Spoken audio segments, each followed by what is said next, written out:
BJP ये कह रही है कि बीजेपी नीतीश जी के नेतृत्व में चुनाव होगा। ये नहीं कह रहे हैं कि इस 25 से 30 नीतीश ही रहेंगे।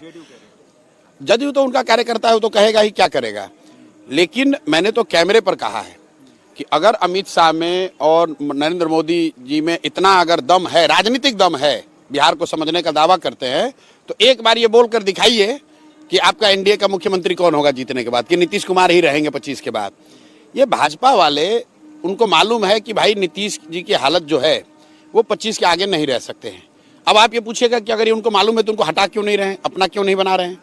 वो इसलिए कि भाजपा की बिहार में ना वो ताकत है, ना तैयारी है, ना उनकी ताकत है, ना उनकी तैयारी है। उनको लड़ना है इनके साथ ही, तो सोच रहे हैं किसी तरह घिसट पिसट के इनके साथ मिलकर लड़ लें। और उनका अपना आकलन है कि अगर हमको बहुमत मिल जाए कोalition को, तो नीतीश को हटाकर हम लोग अपना कोई बना लेंगे। जेडीयू को कितनी सीटें आप दे रहे हैं? इससे पहले भी आपने कई बार आकलन किया। नहीं, मैं अपना आकलन, जो लोग मेरे को पिछले 5-10 साल में फॉलो किए हैं उनको मालूम है, मैं आकलन एक बार करता हूँ फिर बदलता नहीं हूँ रोज।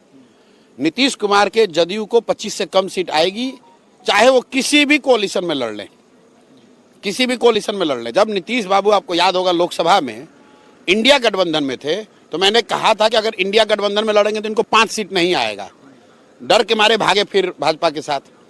अभी मैं आपको बता रहा हूं कि नीतीश कुमार को विधानसभा में जदयू को 25 सीट से कम ही आएगा।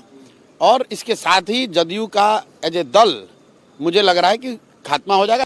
जन स्वराज में अगर आप ऑब्जेक्टिवली देखेंगे तो सबसे ज्यादा अगर किसी दल के लोग आए हैं तो वो नीतीश कुमार के दल के लोग आए हैं।